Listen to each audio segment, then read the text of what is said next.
Now these Hailea chillers are probably one of the best value chillers that I've used.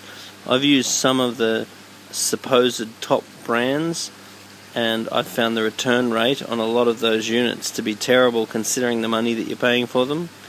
The componentry behind these chillers is really quite basic and can be serviced by any sort of fridge mechanic. The main job of a chiller is basically just to do as it says, to chill the water. So basically all you're doing is passing the water through your inlet and outlets, and there's a titanium coil that's inside the chiller that creates an interface between the cold titanium coils and the water. So the idea is to run the water through the chiller at about the right flow rate, which is generally around the sort of 2,000 litre per hour mark, depending on the size chiller.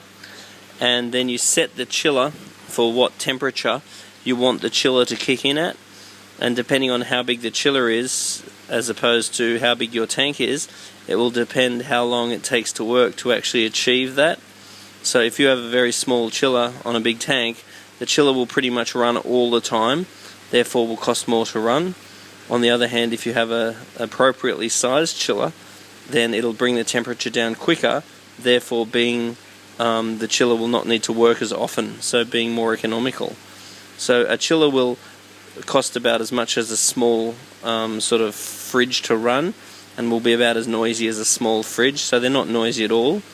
And if you have an appropriately sized model, it won't be on very often. So, and they've also got an air vent in them, so you want to pull the air vent out and give the air vent a clean, like at least every quarter.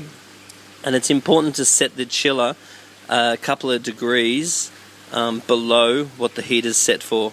So let's say you want temperature of 25 degrees, you'll have the chiller set for 24 degrees. So you'll have the other way around. You have the chiller set at 26 degrees. So therefore, if the temperature goes above 26, the chiller will kick in and keep it down to 26. And then you want the heater set for 24, so it'll kick on and heat the tank up to 24.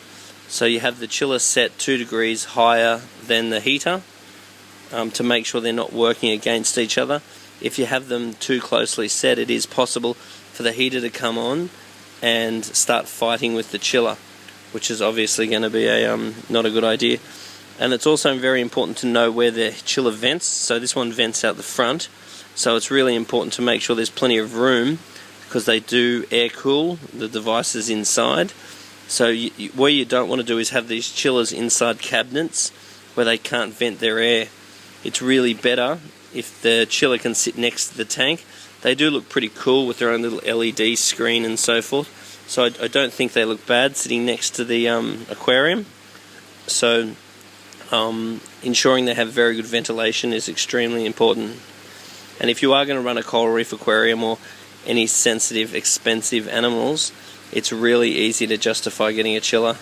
These particular Hailea ones are phenomenal value.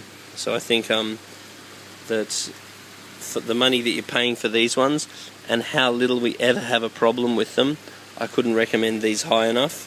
And I'd think twice about buying some of the really expensive models, because in my experiences I've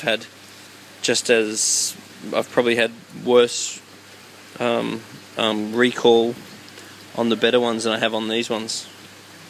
So if you're looking for a good value chiller, get one of these Haileas.